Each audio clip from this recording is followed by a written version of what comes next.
Bahala. Kaya huwag kang galala. Alam na ng partido na dito ako nagpunta. Kaya paano nyo nasabi ko yung bahala sa atin? Kung nasa panganib kayo, ganun din nalagay namin.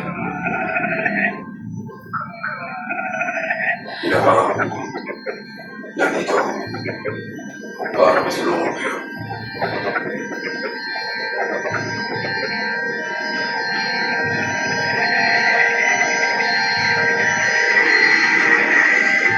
Check mo ba? Itakas na natin siya bago ang kabistuhan. Kapag pinilit natin yung gusto niya, malalagay tayo lahat sa alanganin.